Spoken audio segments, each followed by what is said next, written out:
Good day there once again viewers, your mate Kamikaze78 here, coming to you guys with some more World of Warships content. Today my friends, we're going to be taking a look at this little bag of tricks, the Harugumo, the tier 10 Japanese destroyer gunboat currently available to community contributors and super testers on the live servers. Now, this is the second time that we've had the opportunity to take a look at the ship as community contributors. Now, sadly, I never really got around to making a video for her back in the initial testing period because, well, quite frankly, she was a steaming pile of dog shit that had been left out in the sun for a little bit too long. She was simply an ineffective ship, and because I found her so frustrating to use, I really just couldn't get any gameplay where I could say to myself afterwards, yes, that's what I need for a YouTube video. With that said, a lot of other community contributors fought through her ineffectiveness and posted their thoughts on YouTube, and a lot of discussion happened among the community contributors and wargaming behind closed doors. And thus, we have Harugumo version 2, the version that we're going to be taking a look at today. Now, a major issue that many took with the previous iteration of the ship, myself included, was how stupidly ineffective her main armament was when placed against her lacking maneuverability and just the general radar meta in the game. Her 100mm guns featured a very nice rate of fire, but that was basically the only upside to her. Her fire chance was pretty average, her guns firing HE could only penetrate 16mm worth of armor, 22mm with IFHE, which meant that even some destroyers could shatter this ship's shells when angled correctly, and her torpedo armament was so minimal that the emphasis was placed on a very average gun platform. Your only hope was to really start shelling targets from the cover of an island or smoke and pray that you didn't get radared. Not really a fun time at the end of the day. But as of late, the Japanese DDs have been given a pretty big buff that actually puts them at the top of the food chain regarding a certain stat, that being their 100mm gun penetration when firing HE shells, which of course now translates to the Harugumo. As of recently, the 100mm Japanese destroyer guns have a 1/4 penetration value on their HE shells over the more standard issue 1/6 penetration value that most ships will get, giving them a 25mm penetration potential by default, and then when you go ahead and throw IFHE on board, you end up with a whopping 32mm penetration with HE shells. Without IFHE, that is at the time of making this video the largest amount of penetration available to destroyers, but with IFHE on board, this thing becomes an absolute monster that can actually see you dominate the battlefield when you position yourself correctly. These shells will comfortably and reliably score penetrating damage on the superstructure of basically any ship in the game right now, and with how fast you can fire these guns, the DPM ends up being quite disgusting. But take note of what I said earlier, when you position yourself right. Right there is something that is going to really determine how effective you can be in the Harugumo. She can output some serious damage now, like melting battleships and even cruisers, you know, the main counter to a destroyer kind of damage. But considering that she isn't the snappiest of turners out there, you don't want to be caught in a situation where you're sailing towards more trouble than you can afford. With that in mind, if you feel as though you're going to run the risk of getting radared or ambushed while you're in a capture point or in a smoke screen, you need to position yourself in such a way that allows for a quick escape. It's just a characteristic of the ship. I always found myself avoiding capture points in this ship that are completely open water, as that gives you very little in the way of options if you need to get out of there after being radared. Making use of the high shell arc here will allow for really anyone to start melting stuff over islands, which is also very, very nice. While this ship can also melt DDs, you don't want to overextend just for the sake of murdering a DD. Make sure that you have some cover to return to. Be patient and your time will come. For example, in this clip here, this game has just started and I'm not going to move straight onto the capture point, but more or less scout around the outskirts while still moving towards the island for some hard cover. That's something else that the Harugumo is extremely effective at. When you spec her correctly, she is extremely well built for concealment and can easily outspot enemy DDs, especially enemy gunboat DDs. Just in case the stupid crazy rate of fire and penetration values now weren't enough, you can easily outspot the majority of gunboat DDs that are currently in the game right now. The only ship that I think that will take this title from the Harugumo will be something like a Daring when that makes its way into the public sphere, but you are very, very capable at scoring surprise attacks on enemy ships with this ship. And, you know, that includes things such as the gearing. And alas, here is a gearing that I get a brief window of detection advantage over. So, of course, we begin to light him up. I do have the advantage, he's been caught off guard, so I can confidently start getting full broadsides onto him nice and easily. Now, I know that there are going to be allies pushing up behind him, much like how my team is supporting me, so I don't want to push the engagement too badly. Because I've now forced him to fight back as a gunboat, he should now be at his max detection range because he's firing his guns, obviously. So, if I need to smoke up because I'm copying too much damage, my team should be able to continue to engage him as well and continue to drive him off the point.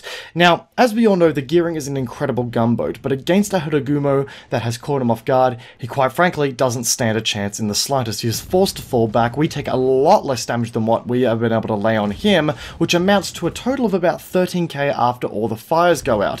Now, I could definitely jump on the point now, but I still don't know if there's a radar ship around, and people definitely know that I'm now here. So far, we've done our job of negating the enemy team to earn points off of this capture point, which means that I don't have to go sticking my neck out over the chopping block unnecessarily. As long as the enemies don't go about earning points off this capture point, there is no dire need to go capturing the point ourselves to net our team any more points just yet. We've already scared the enemy DD away, so anything else that tries to get aggressive and cap will just get deleted by my supporting fleet. And after seeing that little clip there and combine it with the fact that we've got such a great detection on this ship, I feel as though she's extremely proficient and not necessarily knife fighting on a capture point, but more or less knife fighting around a capture point. She's great at scouting the capture point from a distance and essentially scaring away any DDs that attempt to get a cheeky cap on it without putting herself too far into the firing line, you know, sticking off to the sidelines, putting some cover between her and the rest of the enemy fleet, and essentially making it the engagement all about her and the enemy DD, sort of limiting the engagement to a one-on-one. That's sort of where her primary advantage seems to reside right now. Anyway, cut ahead a little bit, my team do capture the base and the game has progressed in our favour. Old mate Iowa here feels the need to jump on the capture point and start pushing the agenda, which means it's time for us to initiate DACA mode. Now, I will admit that this is a little bit of a risky play as I have no smoke for a short time frame and there is an enemy DD smoke on the point, so now he could very well have begun the engagement on me, but we actually get incredibly lucky and he doesn't appear to be around, or at least focusing on me at this given point in time, or maybe the prior engagement has scared him so much to the point where he just wants nothing to do with me. So, as a result, my only real threat is that Iowa, who is turning his guns towards me, but I am able to pop smoke before he can even get shells off. And we are just left to pound this guy's superstructure, start fires, and just assert our ridiculous DPM, no hassles at all. And as you guys can see, we just are scoring endless amounts of penetrations with these 32mm penetrating HE shells, and hell, I could have probably started lobbing AP at him with the same effect, but I had a good rhythm here that I didn't want to interrupt. And after scoring a total of 150 penetrations, 3 fires, and 56 shatters before we are distracted by the gearing again, we land a total of about 66,000 damage on him alone. Yeah. Absolutely disgusting, relentless damage output. And I know after we've covered all of this, people are going to be wondering, well, hang on now, Cammy. You've covered the daring a couple of weeks ago, and it seems to have a very similar playstyle to the Harugumo, just with better torpedoes and a better concealment. Why take the Harugumo over the daring? Well, if I'm going to be completely honest, daring is all about wrestling capture points from destroyers by getting on said capture point. She's got that slightly faster reload rate, and she has the ability to sort of sneak up on every destroyer in the game with her ridiculous detection. That's just how she works. With the Harugumo, she sacrifices such concealment for a slightly more powerful gun battery thanks to that higher HE penetration, all the while still sporting a concealment rating that is incredibly competitive in most other gunboats that are going to be trying to wrestle control of those capture points. So I feel as though the daring is all about getting on capture points and wrestling them directly. The Harugumo sort of takes the role of scouting around a capture point without getting on it, scoring nice early detection on those enemy gunboats, all the while positioning herself in such a way that forces a 1v1 engagement that allows for her to exert her DPM. And I think she's also a little bit more effective at scoring long-range supporting DPM on larger ships with her more reliable HE penetration value. So I feel as though this is definitely a ship that has the potential to melt capital ships and just end up being an absolute pain for destroyers, especially enemy gunboat destroyers, and effectively is all about setting up a no-go zone for those gunboat destroyers as far as capture points are concerned, not more or less about contesting capture points. She still can contest capture points, but I feel as though her strength is in scouting those capture points and again setting up a no-go zone eventually. So guys, those are my thoughts on the Harugumo as she currently stands. Right now, I think she's an incredibly powerful ship. Maybe even a little bit too powerful in some circumstances, but she definitely has the ability to just set up no-go zones around these capture points and really wreck face with her extremely powerful guns, her groundbreaking guns, if anything.